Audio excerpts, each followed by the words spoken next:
Hi అండి, welcome back to our channel. ఈ రోజు అయితే మనం ఫంక్షన్స్లో ఎప్పుడు పెడుతూ ఉంటారు కదా బఠానీ అలాగే బంగాళదుంప కర్రీ. అదైతే చాలా సూపర్గా ఉంటుంది కదా.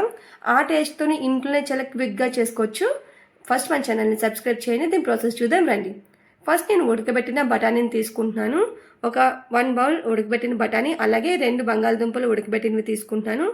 ఇప్పుడు అవి పక్కన పెట్టిన తర్వాత ఒక ప్యాన్లో ఆయిల్ తీసుకొని ఆయిల్ హీట్ అయిన తర్వాత అందులో జీలకర్ర అలాగే సన్నగా తరిగిన ఉల్లిపాయలు అలాగే 2 రెమ్మల కరివేపాకు వేసి అదంతా బాగా కలపండి. ఆనియన్స్ అనేవి బాగా ఫ్రై అయ్యేలోపు మనం మిక్సీ జార్లో చిన్న ముక్క ఉల్లిపాయ అలాగే పచ్చిమిర్చి అల్లం వెల్లుల్లి ధనియాలు కొంచెం యాలక ఒక టమాటా తీసుకొని కచ్చబచ్చగా గ్రైండ్ చేసుకోండి.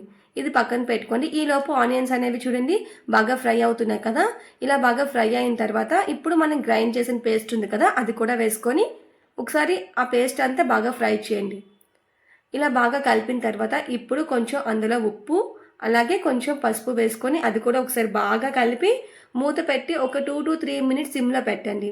ఇలా సిమ్లో పెట్టడం వల్ల ఆయిల్ అనేది బయటికి రిలీజ్ అయ్యి పర్ఫెక్ట్గా వస్తుంది. ఇప్పుడు ఒక 2 మినిట్స్ అయితే మూత ఓపెన్ చేసి పేస్ట్ అనేది చాలా బాగా ఫ్రై అయ్యింది కదా. ఇప్పుడు అందులో టేస్ట్కి తగ్గట్టు కారం అలాగే కొంచెం గరం మసాలా వేసుకొని ఒకసారి అది కూడా బాగా ఫ్రై చేయండి. ఇదంతా బాగా ఫ్రై అయిన తర్వాత ఆల్రెడీ మనం ఉడకబెట్టిన బఠానీ ఉంటుంది కదా అది కూడా ఒకసారి వేసుకొని ఒకసారి బాగా కలిపి మీ టేస్ట్కి తగ్గట్టు నేనైతే 1 గ్లాస్ వాటర్ మాత్రమే వేస్తున్నాను. ఆ 1 గ్లాస్ వాటర్ వేసి కూర దగ్గర పడేంత వరకు బాగా కలపండి. ఇలా కూర దగ్గర పడుతుంది అనగా ఆల్రెడీ మనం ఉడకబెట్టిన బంగాళదుంపలు ఉన్నాయి కదా అది కూడా వేసుకొని ఒకసారి బాగా కలిపి ఒక 2 to 3 మినిట్స్ పాటు సిమ్లో పెట్టుకొని బాగా మగ్గించండి. ఇలా కూర అనేది కొంచెం వాటర్ ఉన్నప్పుడే దించేయాలి, లేదంటే బాగా గట్టి పడిపోద్ది. సో స్టవ్ ఆఫ్ చేసుకొని సర్వ్ చేసుకుంటే అంతేనండి. చాలా ఈజీగా సింపుల్గా ఇంట్లోనే చేసుకోవచ్చు.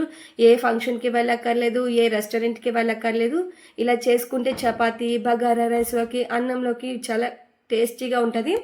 ఖచ్చితంగా ఇది ట్రై చేసి ఎలా వచ్చిందో కామెంట్ చేయండి. ప్లీజ్ సబ్స్క్రైబ్ చేయండి.